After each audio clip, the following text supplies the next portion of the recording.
Bonjour, Gmara de Ta'anit, on est à la page 25b, on est un peu plus loin que le milieu de la page, hein, bientôt fini même. Et bientôt fini le chapitre 3 d'ailleurs. Alors on y va, on passe maintenant, dans la suite en fait, on va continuer la partie de la Mishnah. Hein. La Mishnah nous disait la chose suivante. Hayu mit'anin veyaridu yeshamim kodem hanetz achama, etc. Alors le commentaire de Hartscroll donne la suite, je vais traduire et donner la suite. Si on jeûnait depuis l'aube et que la pluie est tombée avant le lever du soleil, etc., on n'est pas obligé d'achever leur jeûne.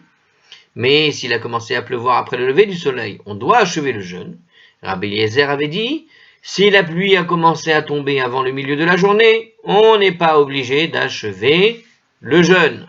Ça marche? Alors voilà ce que nous disent les sages. D'accord? Alors je répète, si on jeûnait depuis le matin, donc l'aube, et que la pluie est tombée avant le lever du soleil, on n'est pas obligé d'achever le jeûne, on n'est pas obligé de terminer. Mais s'il a commencé à pleuvoir après le lever du soleil, on doit achever le jeûne. Donc c'était avant, donc maintenant c'est après le lever du soleil, il faut achever le jeûne, c'est le net. Hein. Si la pluie a commencé à tomber avant le milieu de la journée, alors on n'est pas obligé d'achever le jeûne si c'est avant le milieu de la journée. Bon, ça c'était pour Rabbi Eliezer. Très bien, allez. Tanour Rabbanan, les sages ont enseigné dans une braïta, Hayu mithanin veyaridu yarahem geshamim kodem anet sachama. Si on jeûnait et que la pluie est tombée pour eux avant le lever du soleil. Alors ils étaient en train de jeûner, mais ça veut dire qu'ils ont à peine commencé le jeûne. Hein. Lo yashlimu, puisque c'est avant le lever du soleil, c'est même pas une heure est passée. Hein, pour celui qui se réveillait, j'ai envie de dire, le matin très tôt pour prendre son café, une heure après, la pluie est tombée, donc bon. Alors, il nous dit, lo yashlimu, on n'est pas obligé d'achever le jeûne, bien qu'il soit interdit de manger depuis le matin, depuis l'aube, le jeûne ne débute vraiment qu'au lever du soleil. La cause du jeûne a donc disparu avant même le début du jeûne, nous dit Rashi, c'est exactement ça l'idée. Donc le lever du soleil, c'est là que démarre véritablement le jeûne, où finalement quand tu manges pas le matin, si tu manges pas le matin, pour celui qui, bon, il y a ceux qui se lèvent très tôt, mais quand tu te lèves pas si tôt que ça et que tu prévois de faire ta prière, le vrai début du jeûne, c'est le lever du soleil. Sinon, c'est c'est ton début de journée normale. Donc t'as pas encore fait l'effort de jeûner. Et voilà qu'il a plu. Donc la cause même, la raison même du jeûne a démarré avant même le réel point de départ de ce qui est le jeûne. C'est-à-dire au moment du Kiddush, dès que tu finis ta prière. Le'achar hanetz achama yashlimu, dit vrai Rabbi Meir. Mais si jamais il se met à pleuvoir après le lever du soleil, il faut finir le jeûne. On le complète. Pourquoi? Il a déjà commencé, et ce sont les paroles de Rabbi Meir. Rabbi Yehuda Omer, Rabbi Yehuda lui, il dit, Kodem chatzot lo yashlimu. S'il a commencé à pleuvoir avant midi, on n'est pas obligé d'achever le jeûne, parce que lui, probablement, le meilleur moment pour commencer un jeûne, c'est à partir de midi. Parce qu'au fond, il y a beaucoup de gens qui ne mangent pas de petit-déj. Alors, le'achar chatzot yashlimu. Mais si jamais il a plu uniquement après midi, donc après l'heure du repas, on doit achever le jeûne. On va vérifier quand même le commentaire s'il confirme ce qu'on pense. Puisque midi constitue le moment habituel du premier repas, c'est ça, important de la journée. On parle du repas important de la journée. Pour Rabbi Yehuda, il considère que les gens commencent vraiment à jeûner uniquement à ce moment-là, lorsqu'ils ont renoncé à ce repas. En gros, on l'a déjà vu, c'est Rashi, voir la page 19a, la note numéro 33 pour ceux qui ont Hartscroll. Donc, concrètement, voilà, oui, c'est ça. C'est-à-dire que quand est-ce que tu sens véritablement le jeûne? Il y a des jours, tu prends pas ton petit-déj, tu peux aller jusqu'au repas, quoi, voilà. Et puis après, tu commences à manger. Le jeûne, il démarre vraiment lorsque tu ressens le manque de quelque chose. Voilà. Tant qu'il n'y a pas ce ressenti de manque, donc voilà, il y a des gens qui sautent des fois le petit déjeuner et qui ne démarrent finalement leur repas que vers midi. Donc si au fond il a plu avant midi, quelque part ton jeûne n'a pas vraiment commencé, donc tu n'es pas obligé de finir. Et si jamais il démarre, tu dois finir. Donc ça c'était Rabbi Yehuda. Voilà. Rabbi Yossé, lui, il dit, Rabbi Yossé Omer, Kodem Tesha Shaot Lo Yashlimu. S'il a commencé à pleuvoir avant que 9 heures de la journée se soient écoulées. Alors qu'est-ce que ça veut dire, là, 9 heures? Il s'agit ici des 9 heures zémaniotes, hein, les 9 heures relatives. La durée d'une heure est relative, calculée en divisant la journée depuis l'aube jusqu'à la tombée de la nuit en 12 parties égales. Bon, il nous précise ici de quels horaires on parle. Bon, on parle ici des 9 heures, évidemment, relatives, parce qu'on imagine bien que 9 heures en hiver, il fait déjà nuit, par exemple. Donc ça ne marche pas. Donc en fait, on parle de 9 heures relatives en hiver. Les heures relatives, qui sont les heures solaires, en quelque sorte, tu prends le début de l'aube, tu prends le moment où la nuit tombe, d'accord, et tu divises ces deux temps en 12, et le nombre de minutes que ça te fait sur ces deux temps, eh bien, ça correspond à une heure solaire, une heure relative. Donc, on parle de 9 heures en termes de relative. En gros, 3 heures environ à la moitié de l'après-midi. On pourrait imaginer, c'est pas une imagination, c'est carrément ça, puisque une heure c'est 12 heures, si on parle de 9 heures, pardon, une journée c'est considéré de 12 heures, une journée où le jour, où le soleil brille, hein, donc c'est considéré comme une période de 12 cycles, on va dire, d'accord. Ces 12 cycles, eh bien, elles sont partagées en deux, c'est ce qu'on appelle midi. Midi, ça veut dire moitié du jour. Donc ce moitié du jour, c'est en réalité, c'est pas le midi de la montre, mais c'est le midi correspondant en fait à moitié de la journée en heure solaire. C'est-à-dire que quand tu as fait tes deux limites qui sont le lever du jour et le coucher du soleil, ou plutôt la tombée de la nuit, et quand tu fais ces deux choses-là, eh bien, tu te rends compte qu'en fait c'est la moitié de l'après-midi. Donc, d'accord, c'est la deuxième moitié de l'après-midi. Donc si c'est avant la deuxième moitié de l'après-midi, si c'est avant, pardon, la moitié de l'après-midi, plus simplement, puisque jusqu'à midi ça fait 6 heures, il nous reste 6 heures jusqu'à la fin de la journée, et donc entre midi et la fin de la journée, c'est-à-dire quand il commence à faire nuit, quand il fait nuit, eh bien c'est la moitié de l'après-midi. Donc la moitié de l'après-midi, si c'est avant la moitié de l'après-midi. Alors bref, qu'est-ce que nous dit Rabbi Yossi? Pour Rabbi Yossi, lui, il te dit qu'il faut que cette limite, elle se trouve en fait à cette 9e heure de la journée, 9e heure zmaniot, comme on dit, relative. Donc il te dit ici, il a commencé à pleuvoir avant que ces 9 heures se soient écoulées, donc c'est après-midi, mais avant la moitié de l'après-midi. On n'est pas obligé d'achever le jeûne, les achar teshachaot, mais si jamais tu as déjà dépassé, en gros il te reste que 3 heures, moins de 3 heures à finir pour finir ton jeûne, hein, en gros, et encore on parle de 3 heures zmaniot, eh bien, dans ces cas-là, même après ces 9 heures de la journée, que ce soit écoulé, mais s'il n'a commencé à pleuvoir qu'après ces 9 heures, donc entre ces 3 dernières heures qui nous restent, eh bien il doit finir son jeûne. Alors pourquoi? Parce que à cette heure-là, le moment de manger est passé, même pour les rois, qui sont les derniers à manger dans la population. Ça veut dire qu'ils se levaient très tard, hein, les rois. Donc ça c'est ce que nous dit Rashi, d'après Psachim 107b. Remarquez, on comprend mieux puisque Rashi vivait à l'époque des rois de France. Et donc l'horaire des rois de France pour aller manger, ça pouvait être un après-midi lorsque la nuit était arrosée et qu'elle se termine vers midi, voire 10 heures du matin, hein, voire 14 heures du matin, hein, comme il dit dans la blague là-bas. Pour ceux qui ont la référence de la blague, on ne va pas donner tout. Alors, en tout cas ici, qu'est-ce qu'il nous dit? Voilà, c'est un horaire pour les rois, qui sont les derniers à manger dans la population. Voilà, c'est les derniers à manger, du moins dans leur premier repas, on va dire. Peut-être. Ça m'étonnerait que les rois attendent jusqu'à l'après-midi, sauf s'ils se réveillent vers midi, vous voyez ce que je veux dire. Bon, Sheken Matsinu, Be'achav, Melech Israël. Alors en fait, il ne parlait pas des rois de France, parce qu'on voit ça, nous dit ici la Braïta, écoutez bien, car c'est ainsi que nous trouvons à propos de Achab, le roi d'Israël. Car il a jeûné à partir de 9 heures de la journée, etc. Comme il est dit, as-tu vu comment Achab s'est soumis, etc. Ça veut dire... alors attendez, si j'ai bien compris, il te dit ici qui a jeûné à partir de 9 heures de la journée. Ça veut dire qu'il a attendu la 9e heure pour commencer à jeûner, il va jeûner jusqu'au soir. Donc il fait un jeûne de 3 heures. Hein. Alors on va voir qu'est-ce qu'il dit ici dans les livres des rois justement, et peut-être justement c'est une sorte de critique. Hein. As-tu vu comment Achab s'est soumis, etc. Vous avez vu comment il fait pour jeûner celui-là? Il jeûne quand il y a déjà 9 heures de passé. Donc c'est une blague. Il démarre le jeûne à ce moment-là. Hein. Alors, est-ce que c'est de ça qu'on parle? On va voir quand même, on va vérifier. Dans le livre des rois 1, c'est le chapitre 21, au verset 29 là-bas, il nous dit dans ce chapitre, il a raconté que Achab, roi des 10 tribus du nord d'Israël, convoitait les vignes de Navoth, le Yisraélite, mais que celui-ci ne voulait pas les lui vendre. Donc il voulait les vignes qui étaient là-bas. Et l'épouse d'Achab, qu'on appelle Jézébel, l'a alors fait exécuter. Elle a fait exécuter Navoth sur la foi de fausses accusations. Lorsque Achab a voulu ensuite prendre possession du vignoble, Dieu a envoyé Élie le prophète pour l'informer qu'en guise de châtiment, pour sa complicité dans le meurtre, toute sa famille serait détruite. Lorsqu'Achab a entendu ce décret, il déchira ses vêtements, il s'est mis une toile de sac et se mit à jeûner. Donc il s'est habillé dans les règles de l'art pour faire un jeûne.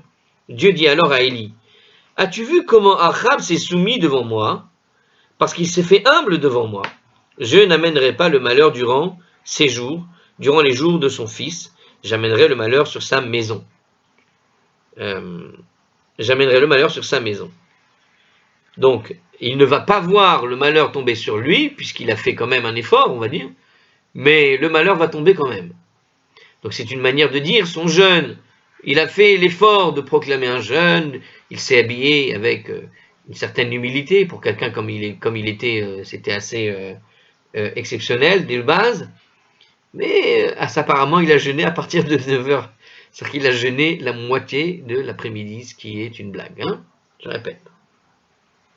Qu'est-ce qu'il nous a dit ici? En gros, il nous dit, en traduction, voilà. Or, bien qu'Achab n'ait pas pris sur lui les restrictions du jeûne avant une heure avancée du jour, après que tous les événements racontés auparavant aient eu lieu, l'Écriture considère son comportement comme un jeûne. Donc, quand bien même il a pris son jeûne à partir de la 9e heure de la journée, c'est-à-dire 3 heures avant la fin de la journée, donc 3 heures avant la fin du jeûne, en réalité, il a été considéré, il a été comptabilisé en tant que tel.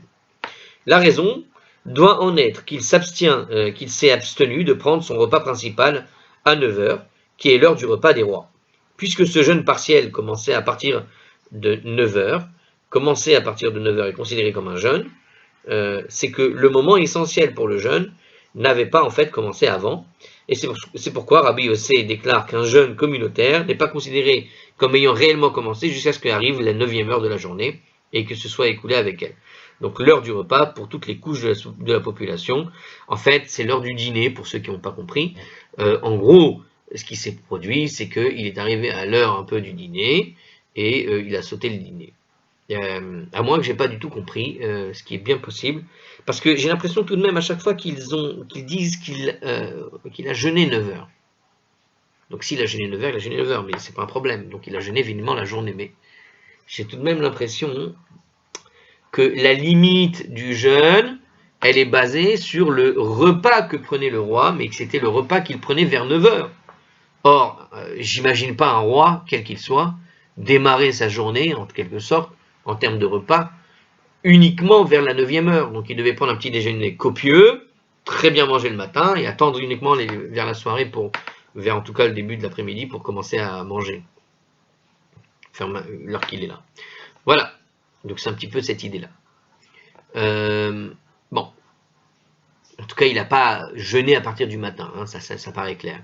Mais puisqu'il a quand même sauté ce repas qui était particulier et qui est celui de l'horaire où il était censé manger, d'accord, donc on suppose qu'il n'a pas vraiment mangé avant puisque c'est son horaire de repas. D'accord, il n'a pas mangé en tout cas de manière exagérée. Donc on peut dire qu'il a jeûné quelque part à ce moment-là. Bon. Mais il a tout de même manqué d'une certaine piété le matin, puisqu'il n'a pas fait plus que ça. Alors, Rabbi Yehuda Nesi'a Gazar Ta'anita. Alors, on continue maintenant dans ce texte. Rabbi Yehuda Nesi'a. Alors, vous vous rappelez, Rabbi Yehuda Nesi'a, c'est le petit-fils de Rabbi, de Rabbi Yehuda Nassi, qui n'est pas pareil.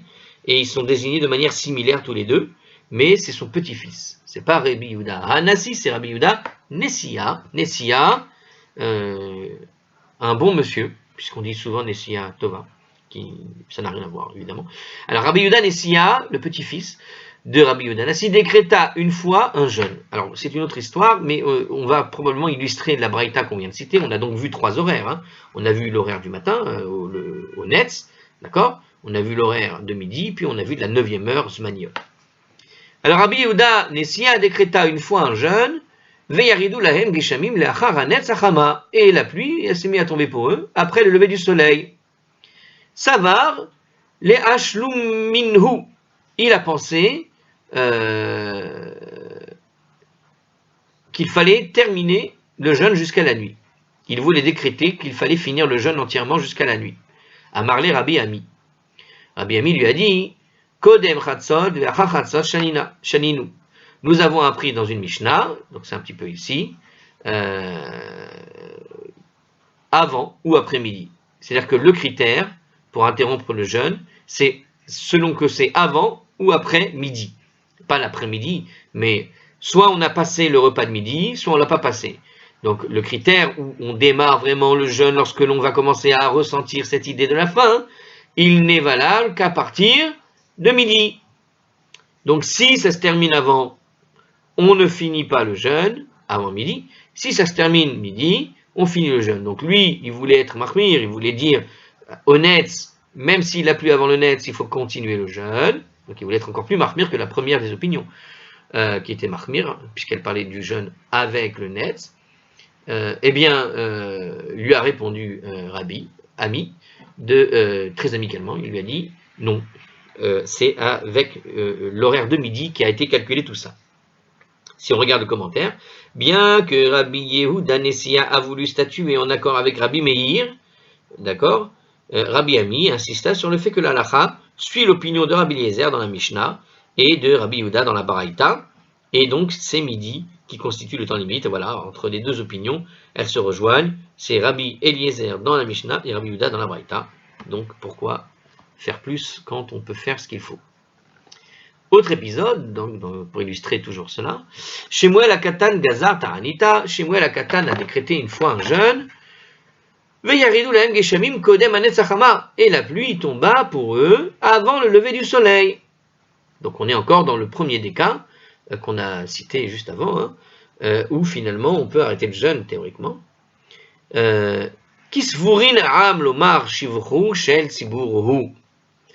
peuple pensa dire que le fait que Dieu était satisfait, avait satisfait leurs besoins avant même qu'ils aient fait la demande, c'était apporté au crédit de la communauté.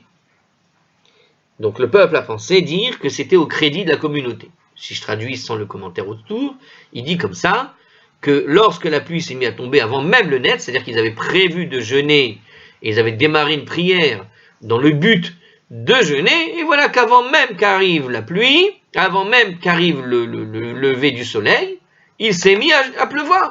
Donc du coup, la communauté, elle a pensé que ça venait de leurs efforts personnels, qu'il s'est mis à pleuvoir.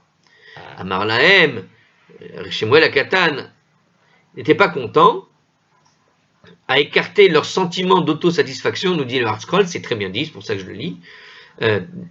Ce sentiment d'autosatisfaction, il leur a dit, il les a écartés en disant Em shol lachem machal. Je vais vous donner une parabole. Je vais vous citer un exemple. Lama adavar domé. À quoi ça ressemble ce qui s'est passé?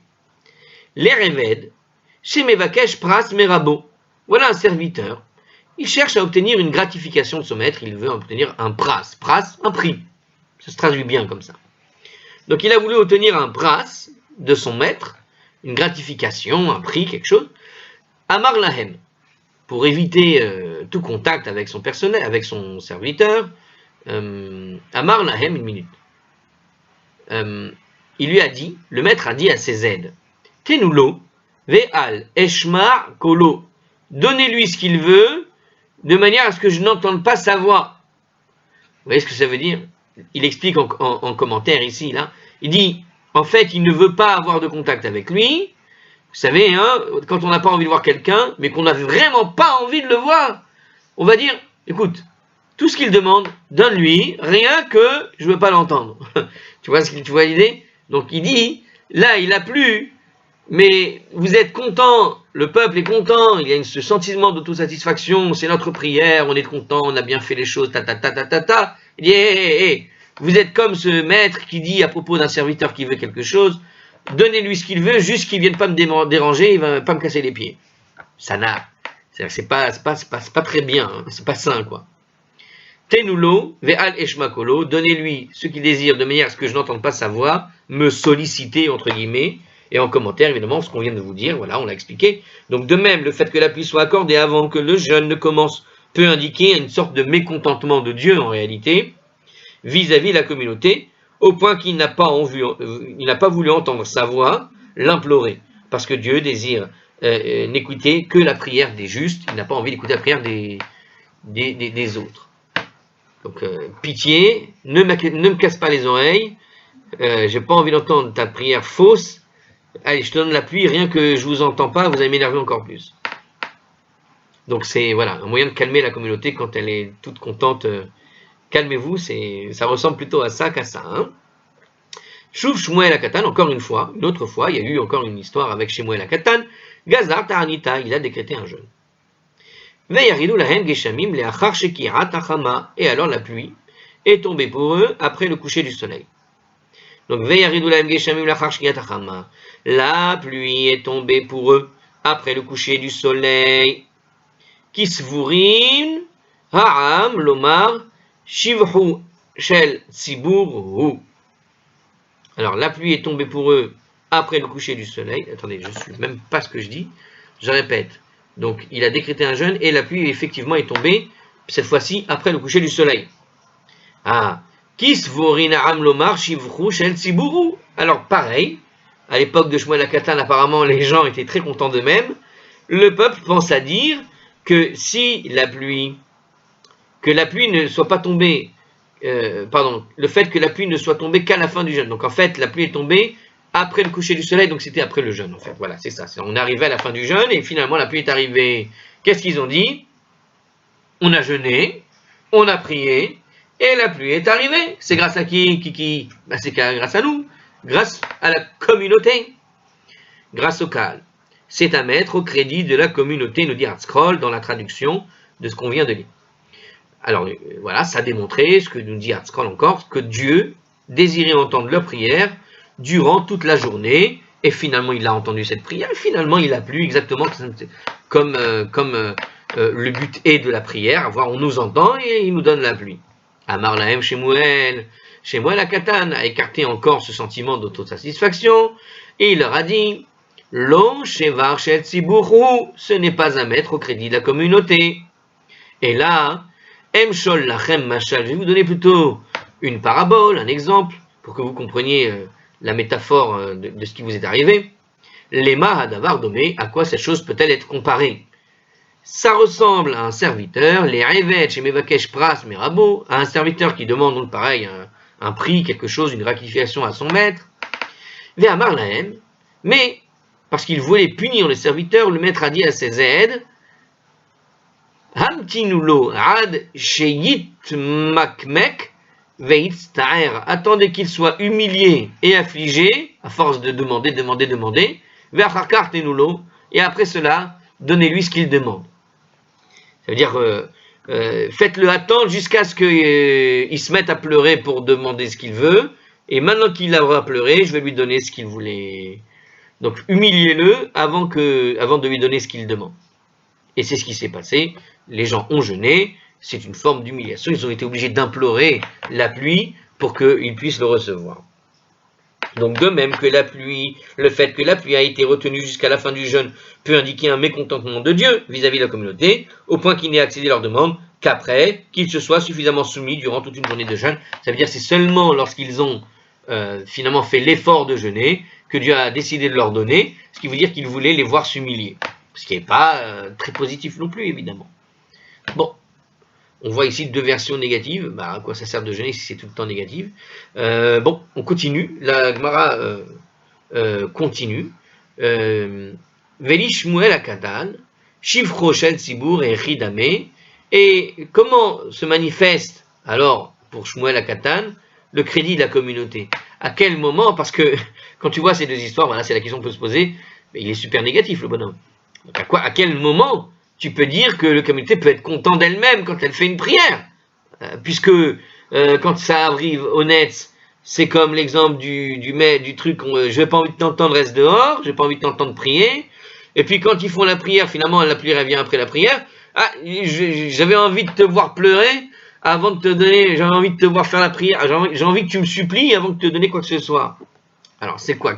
À quel moment il faut être satisfait pour une communauté? Amar, Mashiv Aruach, Venashav, Zeka, Zika. En fait, lorsque le Shaliach Tzibur prononce les mots Dieu fait souffler le vent, hein, le fameux Ma'ashiv Morid Hageshem, la prière de la pluie, et qu'est-ce qui va se passer? Le vent va souffler immédiatement.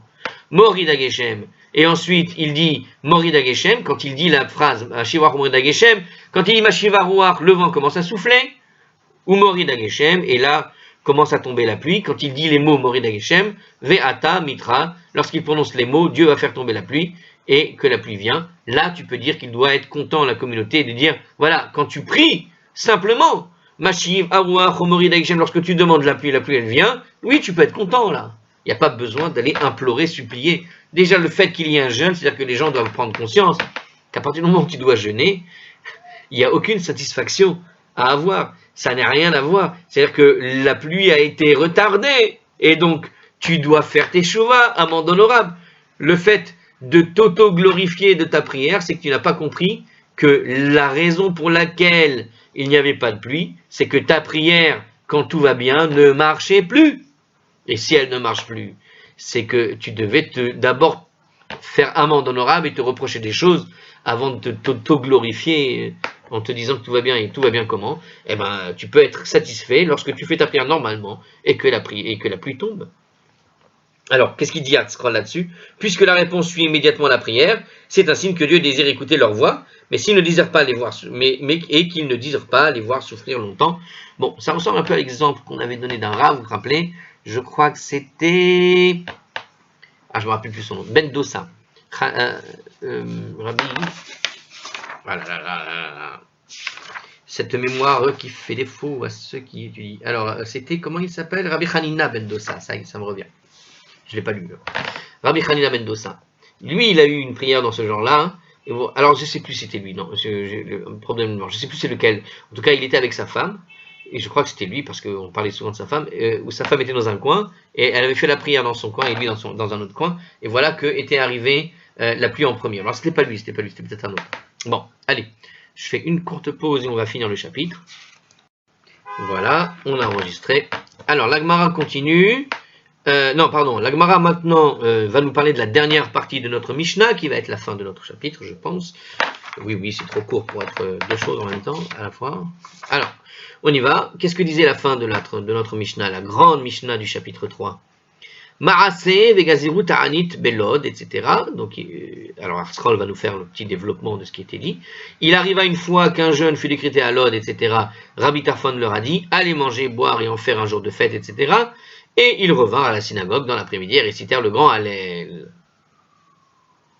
Donc, on a fait un jeûne qui a été décrété à Lod. Rabbi Tarfon leur a dit, allez manger, boire et en faire un jour de fête. Et ils revinrent à la synagogue dans l'après-midi et récitèrent le grand Hallel.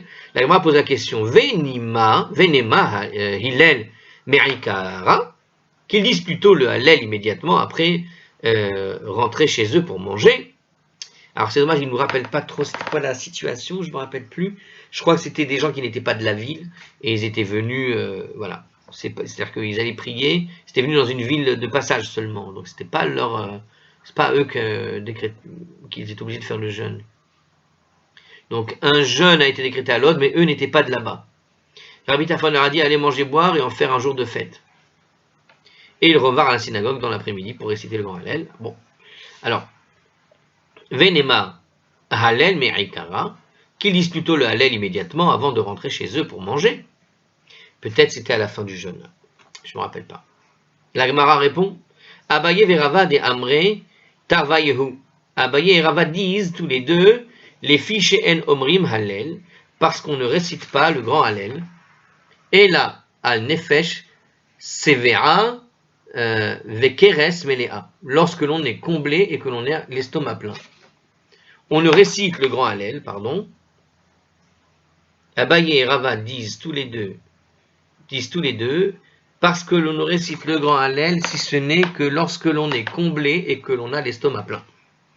Puisqu'un des versets du grand Hallel a déclaré dans le grand Hallel, le Hallel des fêtes de Rosh Hashanah. Alors c'est pas celui de Rosh Hashanah, puisque Rosh Hashanah c'est celui qui est abrégé, mais dans l'un des deux psaumes qu'on lit, donc à Hafti ou Loulé Hashem, dans le psaume 136-25, il y a écrit là-bas, il procure la substance à toute chair, car sa miséricorde est éternelle. Et c'est sur la base de ce verset que la Gemara de Psachim 118 nomme le psaume le grand Hallel. D'accord? Il convient qu'il soit récité donc une fois qu'on est rassasié, nous dit Rashi, c'est-à-dire que c'est un Hallel qui se dit lorsqu'on a bien mangé. Donc quand on est rassasié, c'est ça l'idée du grand Hallel, des idées en tout cas. Donc en tout cas dans notre histoire qui avait été racontée dans la Gemara, dans la Mishnah à propos de cette partie, lorsqu'il y avait eu cette histoire du jeûne décrété à Lod et que finalement certains sont allés manger et ont fait la fête plutôt que de faire le jeûne durant ce moment-là, parce que c'était probablement pendant un jour de jeûne, je ne me rappelle plus très bien, ils n'ont pas mis la référence, on aurait pu aller jeter un coup d'œil. Eh bien eux, la question de la Gemara, c'est de savoir pourquoi ils n'ont pas fait le Hallel tout de suite. Parce qu'apparemment ils ont jeûné avec eux, et comme ils ont jeûné avec eux, du coup ils n'avaient pas le ventre plein, mais ils ont fait le Hallel après, quand ils ont fini de manger. La Gemara pose la question, mais est-ce que c'est vraiment ce qui s'est passé? Vea Rav Papa Ikela Leve Kenishta de Avi Govar. Et pourtant Rav Papa visita une fois la synagogue d'Avi Govar. Alors qu'est-ce que c'est que Avi Govar? C'est le nom d'une personne ou d'un lieu, Rashi nous dit comme ça, on ne sait pas qui c'est, on ne sait pas ce que c'est. Sa synagogue était située à proximité de Mechouza, une des villes là-bas. Alors, Mechouza c'était en Babylonie, oui. On avait parlé de cette ville, ouais. Mechouza, ça dépend des versions, ok. Alors, Vegazar Ta'anit, et il a décrété là-bas un jeûne, parce qu'il y avait une sécheresse. Ve Yaridou Lahem Geshamim Chatzot, et la pluie est tombée pour eux avant midi. Ah, donc en fait, dans notre histoire de la Mishnah, c'est de ça qu'il parle, oui. Il a prononcé le jeûne et il a dû pleuvoir avant. D'accord. Alors ici, il nous parle d'une histoire, est-ce que c'est vraiment ce qui s'est passé? Rav Papa, une fois, donc il lui est arrivé un peu la même chose, donc pourtant Rav Papa a visité la synagogue d'Avi Govar, il y a décrété le jeûne, et finalement la pluie est tombée pour eux avant midi. Et Ve'amar Hillel, et il récita d'abord Ve'amar Hallel, c'est pas Hillel qui parle, mais il a récité donc le grand Hallel, le Hallel dans son entier, Ve'amar Kach Achelu Ve'shatu, et c'est seulement après qu'ils ont mangé et bu, donc il a fait le Hallel en quelque sorte le ventre vide. Donc tout à l'heure on a dit il faut faire le Hallel quand on aura le ventre plein et pleinement rassasié. Voilà qui te dit finalement on peut faire le Hallel quand on est même le ventre vide. Shani Bene Mechouza, car les gens de Mechouza c'est différent. Ils sont donc dans la ville de Mechouza, puisque la Vigovar doit se trouver dans cette ville apparemment ou à proximité. C'est ce que voulait dire le Rashi, puisqu'on parle de Mechouza juste après. Donc la Gemara répond c'est différent avec la ville de Mechouza. Pourquoi? Parce que là-bas parce que l'ivresse, là-bas, elle est commune chez eux. Nous dit ici l'Agmara, qu'est-ce que ça veut dire? Si on leur permettait de manger et de boire, oi va voy, quand ça commence, ils ne s'arrêtent pas. Imaginez, vous faites une autorisation à un groupe de Breslev dans un jour où on était censé faire le jeûne, on leur dit finalement, vous savez quoi? Aujourd'hui on a changé, finalement la pluie est arrivée avant, c'est des Breslev, on peut manger et boire. Avant le Hallel, s'ils mangent et boivent avant le Hallel, ils vont pas se relever. C'est une belle réputation que je fais au Breslev, mais il y a des gens qui aiment boire et manger jusqu'à devenir complètement enivrés. Imaginez ça à Purim, comme ça. Il vaut mieux faire une prière avant que de la faire après, au risque d'être complètement, tellement enivré que tu ne peux pas retourner chez toi. Que tu ne peux plus te concentrer pour faire la prière.